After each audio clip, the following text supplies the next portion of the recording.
So what's up mga kasaka? Ito na yung ating igagarolan sa kanya. Ito, yung kanyang alkansya. So ito yung isasabit natin sa kanya. Mabigat-bigat to kasi talagang puno na ng barya. Dagdagan pa natin, tapos dadagdagan pa natin to ng yung pera na to. So kapag eto hindi siya nahiyang suotin to, pag kaya nang ikutan yung ano sa may mga tao, ito kaya niya suotin, maswerte siya kasi marami-rami yung ipapasok natin ditong pera. So ipasok na natin itong mga pera na to.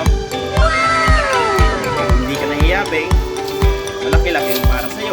So kung mahihiya ka, yun lang yung para sa'yo. Yung money garland natin. Pasok mo muna.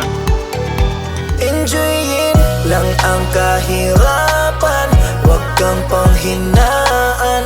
Darating at darating din tayo sa ating inaasam. Tuloy lang.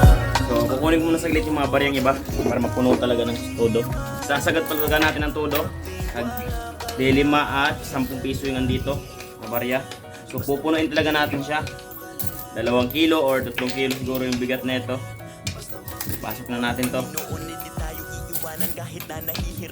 So, maswerte siya kapag pinili niya to. Kapag hindi siya mahiyang money girl.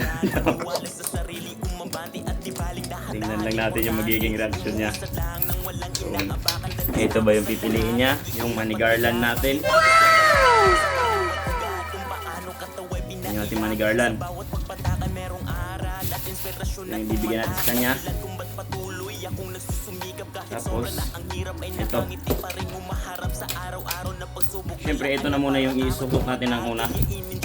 Kung ayaw niya, palitan natin ng ganon. Pero ang hindi niya alam, isang malaking pagkakamali yan kung tatanggihan niya to kasi maraming mga libo-libong papel dito sa loob ng kabarya.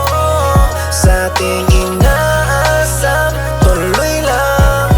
Panginoon ay di tayo iiwanan. Magtiwala kahit na anong mangyari ko tsainin, baba man ng marami. Kung mahirap ay hindi yan basihan. Sipagan at sipagan, kabutihan ay palaging tuloy lang. Napakasarap ang buhay sa simpleng pamumuhay kung saan dito tayo ay sanay. Dati pang naglalakbay sa kahirapan, pagod na ako pero tiniis ko lang at tinitiis ko lang. Lalo't merong pamilyang umaasa, nagbibigay pag-asa, nagtutulak para umabanti pa, para ituloy ko pa. Ano to? Sobrang bigat na. Yan. Ano to? So, abang si mama sa paaralan. Kung ano yung pipiliin niya. Ito bang sureball lang halaga?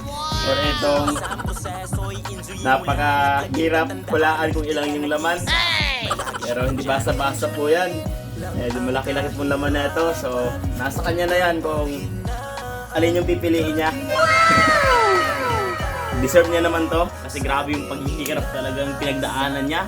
Grabe kong mag-study tapos ayun, with high honor nga siya sa isa sa mga kilala at top 1 ata siguro dito sa Surigao del Sur na paaralan. Grabe sobrang advanced nila pero nakayanan niyang mga high honor. So yun, congratulations Beng. Ito na, kita dyan sa paaralan.